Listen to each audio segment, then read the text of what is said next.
So, it's been 2 years since I've started posting videos on this channel, huh? Wow, it really doesn't feel like it's been that long. Not to get sentimental on all of you, but it's crazy how I started this channel pretty much going into college, and now I'm leaving with it. There is so much more that I want to do and want to say to the world, so even though it's been rough for my uploads recently, I really appreciate you all for sticking with me. I appreciate you all for watching my videos, whether it's Hell of a Boss, or Amori, or Rise of the TMNT. Speaking of Rise of the TMNT, there's a video I've been wanting to give another swing at. You guys, that's insane to me. Okay, you have to understand why this upsets me so much. Back then, I hadn't figured out who I was as a YouTuber yet, or my style of editing. Granted, my editing is nothing special, but the delivery on this old one is so bad, and this is the one people are watching? Anyway, I'm going to be looking back on this video and rewriting it, which means I will be rewatching Rise of the TMNT over again. Yippee!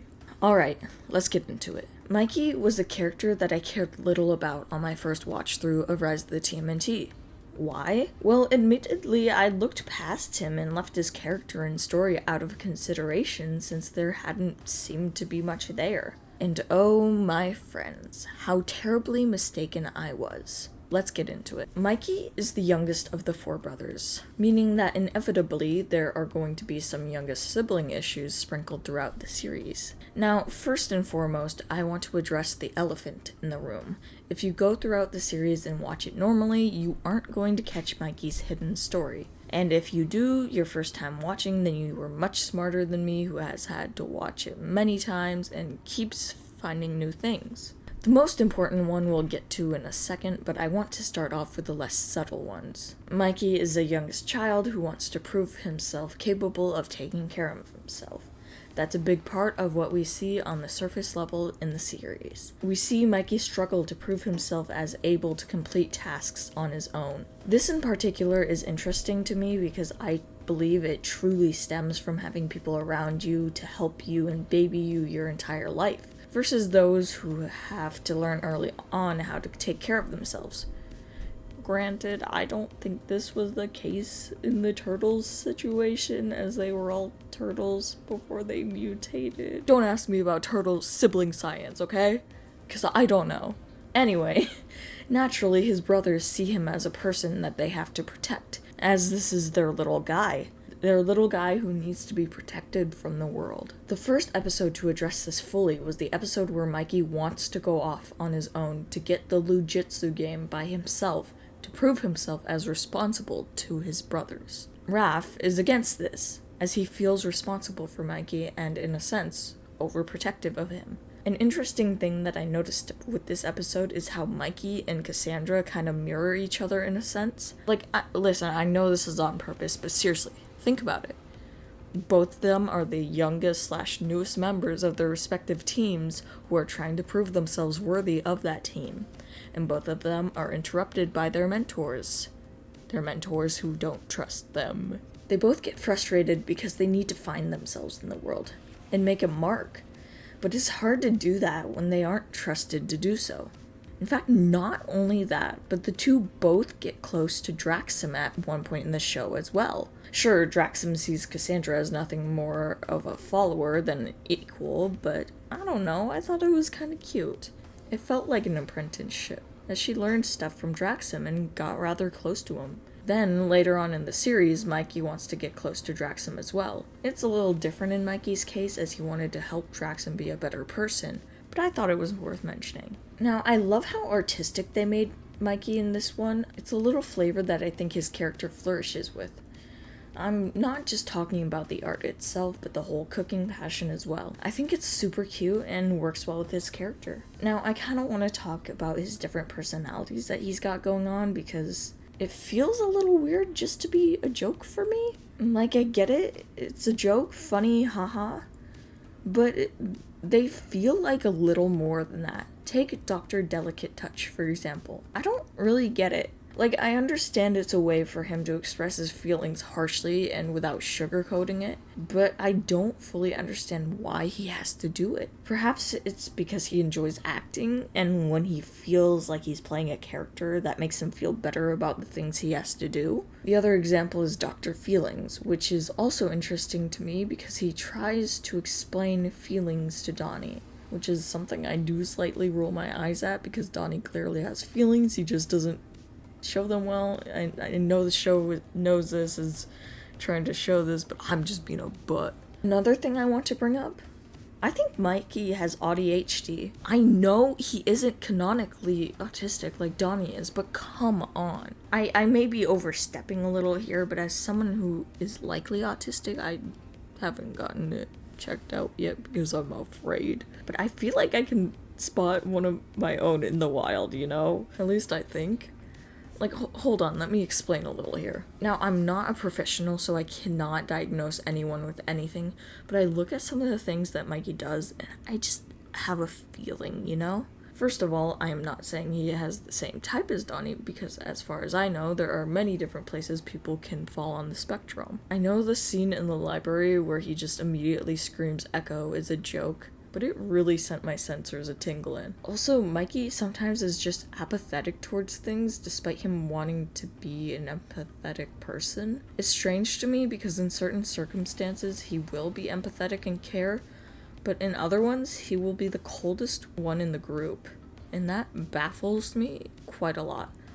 There are so many examples of this that I could go on and on about, but this is simply an observation and or opinion of mine. Anyway, Vipe, you promised us a hidden arc that Mikey had throughout the show. Where is it?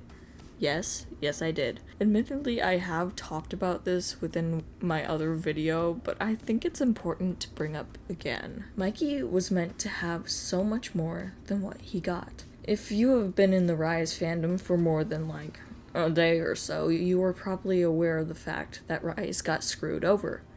Originally, they were going to have 3 seasons, but as a lot of shows that focused more on story than toy sales, it was cut short. Not only did they not get the 3rd season they were promised, their season 2 was cut in half. They had to wrap up what they could with what little time they had left. And this is where the remnants of what was left behind come into play. I'm going to start with the ones we have a little bit more evidence on and go into what could have been in the future. First of all, some of the episodes that had to be cut were already in the making. Some of them even having storyboards floating around here on YouTube. Luckily, a lot of the comments on my video let me know that these existed, and I was able to find them. I'm going to leave the video in the description below of how I found these. Check it out if you're interested. Something that I had originally complained about was how Mikey and Raph almost felt distant. Like there was something that had happened between the two that had never been explained. Because despite Raph feeling overprotective towards Mikey, something I've noticed throughout the series is that when the brothers go on teams or get episodes together, it's usually Raph and Leo, and Donnie and Mikey. This is interesting to me because it kind of shows a divide between the brothers. Like, the more and more I think about it, the more I realize how little interaction Raph and Mikey get. Like, if I'm remembering correctly, even Raph and Donnie get more time together than Raph and Mikey do. The only episode where the two are together is when they're trying to help Draxum. I could be wrong on this, so let me know if I am, but that's what I'm remembering right now. Now, why am I bringing this up? Well, a few of the scrapped episodes had to do with Raph and Mikey. The first one I want to talk about is the one I'm not as sure of, so don't quote me, but I heard that there was an episode that was going to be focused on how Mikey and Raph were close as kids, and something happened to them that caused them to be not as close anymore. This breaks my heart that this was not done. I would have loved to see this, and it would have been so important for understanding these two as characters. The second one I want to talk about is Wedding Crashers. I think that's the name. Don't kill me if I got the name wrong. This one actually has an animatic done for about half the episode, but within this episode, Raph and Mikey have to go undercover as villains to take back a black hole radio thing? ? Don't ask me specifics. We were robbed, y'all. Like, I know they probably would have changed it because it was just the storyboard, but in this episode, Mikey adapts another persona called Dr. Rude to fit in. He gets henchmen, and you know what they are in the storyboards? Do you know what they are? Ugandan Knuckles. Anyway, this episode would have been nice as well because it would have shown interaction between Raph and Mikey that was more one-on-one versus the usual, forcing them to talk to each other and be in each other's company. Also, this was the episode that was supposed to have Ghost Bear being kidnapped for the Battle Nexus. And, like, that makes a lot more sense now that I think about it. Anyway, that just would have been a great episode, and I am heartbroken that we didn't get it. The final episode I'm going to talk about isn't as important to relationships between characters, but it's important because I feel like it didn't happen much. Mikey was supposed to have an episode based around him. Rare. I know. This episode would have been him taking care of one of the robot dinos. I can't remember what they're called at the moment. This is interesting to me because it's an episode that would have focused on responsibility. The responsibility of owning an animal and keeping it alive, even though it's a robot. Once again, a shame we didn't get it because it could have done wonders to Mikey's character. Actually, I lied. I just remembered another episode I heard about.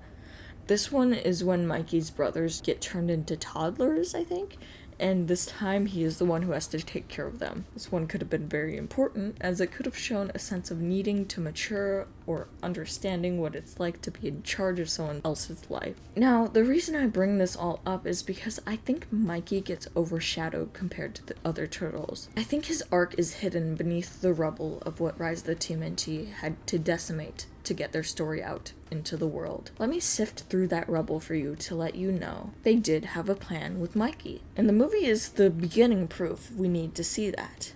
Also, just want to say, rewatched the movie for this, was absolutely sobbing by the end of it.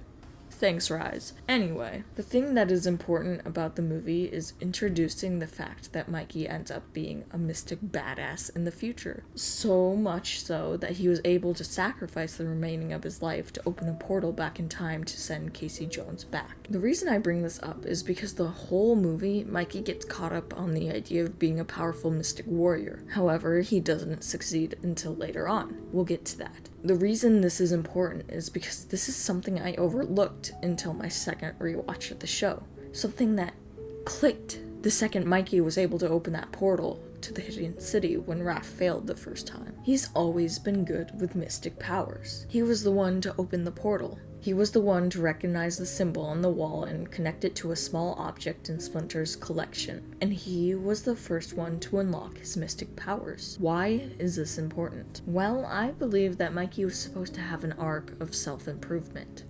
I believe that we were supposed to see how his powers grew as he learned more and more about himself. And I believe that a lot of the episodes we were supposed to get might have been leading up to that, because they've been planning the Mystic Warrior Mikey from the beginning. Why would they do that if they were just going to pull it out of their asses? They wouldn't. I believe that Mikey's arc is buried in rubble, and they did what they could to dig it up. So, from what I know, we even see it start to build up in the series.